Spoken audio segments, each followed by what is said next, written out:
what if I chop vocals into the harmony engine? This is why I battle CPU, guys. Hi, it's Wylie, and I'm here to show you how I make a remix. The very first thing I do when I get stems from an artist for a remix is I strip out all of the production and only listen to the lead vocal alone, and then I try to reimagine a song from scratch around the lead, usually one that flips the original tone on its head and is like very different from the original. So this is gonna be a breakdown of my Lorelei Marcel remix. This is my most popular remix, and it's out now everywhere if you wanna go stream the full thing. The original is like a contemporary disco pop feel, and with this one I wanted to do something contemplative, laid back, but still having some movement. You'll see. Anyway, one quick disclaimer. First of all, none of this is sponsored. Secondly, don't feel like you need all these plugins. You can find native versions of these plugins in most DAWs, and it's really practice and imagination that gets you here, not what you buy. Okay. So as you guys know, if anybody listened to Talking Easy, I love to change the lead vocal to be weird sounding. So here is the lead vocal with no processing. Took an Uber, stopped at 7-Eleven, that's why I showed up late. First thing I did was formant shift it using Little Alter Boy. Put a reverb on called ROM. This is from Native Instruments. I put micro shift on it, which is kind of psycho. I EQ'd the bottom out. And then I put on my Holy Grail reverb. This is the Valhalla vintage verb. I'm sure some of you are familiar with this one. And it sounds like this.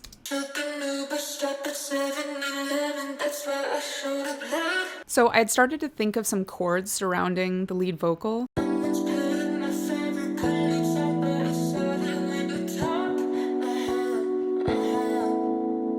So then I had the idea to put the lead vocal through Harmony Engine, which is basically a harmony generator. So I'm going to put audio into the plugin as well as send it MIDI information, and then it's going to generate those chords under the lead. And that sounds like this.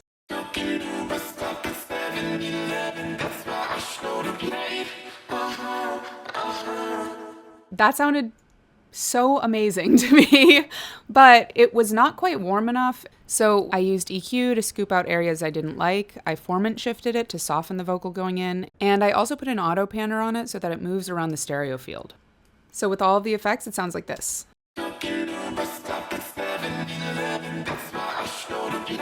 Then I was like, what if I chop vocals into the Harmony Engine? I feel like that would be sick. And what if I automate the formant shift while I'm doing that? So this is why I battle CPU, guys.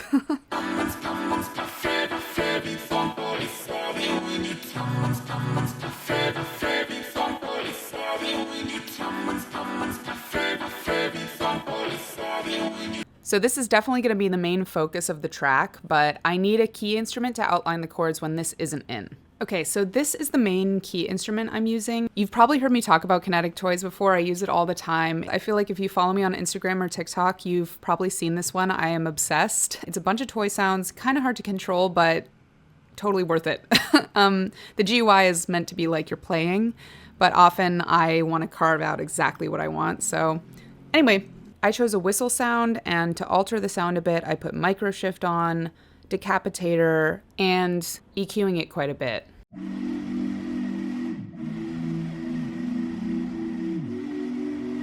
So now that I had a chord progression, I started thinking about bass, and I want to shout out one of my favorite sound packs from the producer Bureaucratic. So this is a bass one-shot. With no processing, it sounds like this.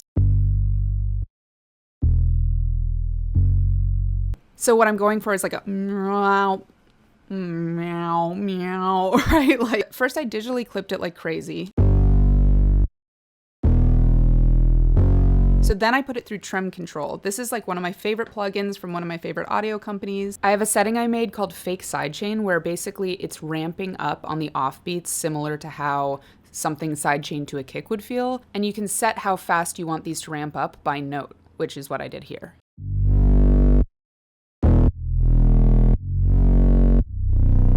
Then I put it through Soundtoys Decapitator for even more grit. And then I put it through Space Modulator from Valhalla in order to, like, basically flange it. Sounds sick. So on the chorus, I layer it with this 808, but other than that, this is kind of what we're working with for bass. At this point, I'm starting to think of a groove because I've got a lot of things sorted out here. And so this is a bit of a secret weapon, this Dead Notes section of the strummed acoustic guitar from Native Instruments. Along with the guitar, I wanted to add like a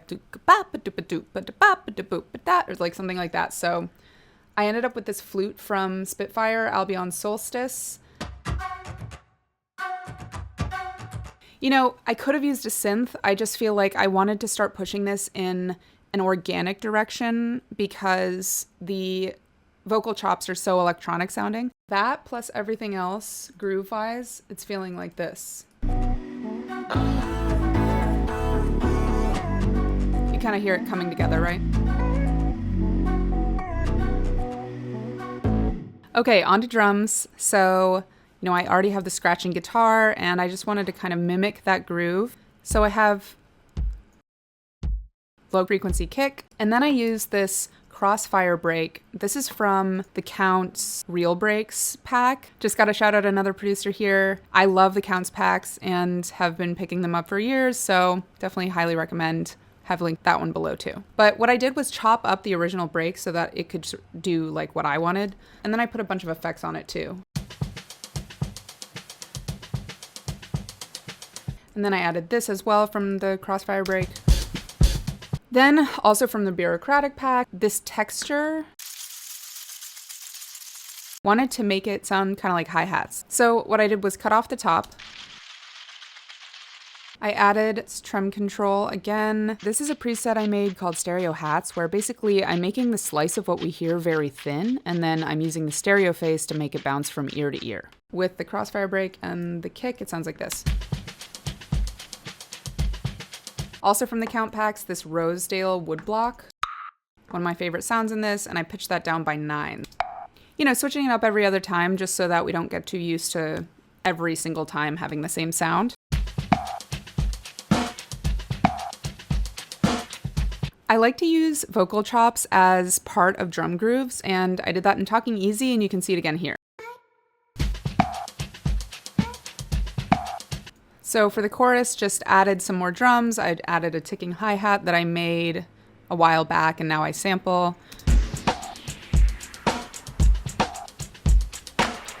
So this is the groove. So now I had focus, and I was like, why don't we do more vocal chops? With vocal chops, I generally like to do a few different things. Take the bottom or the top of it off, EQ-wise, add reverb or delay, and then I like to form and shift or pitch. I generally like to go warm, so oftentimes I'll take off the top.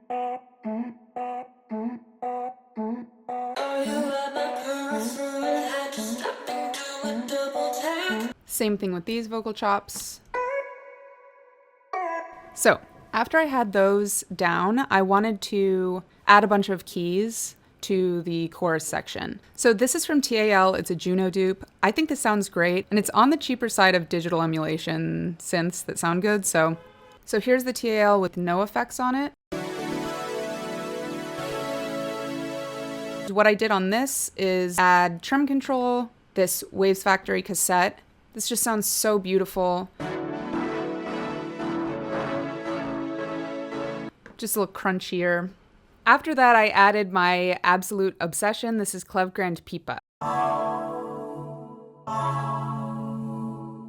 This is a vocal synthesizer, so you can play voices with MIDI, and you can really get into the envelopes section in here and do some crazy things. What I love doing with this is using the pitch envelope to go like, ow, you know, but I didn't do that here. Moving along, also from Kinetic Toys, this is the toy piano.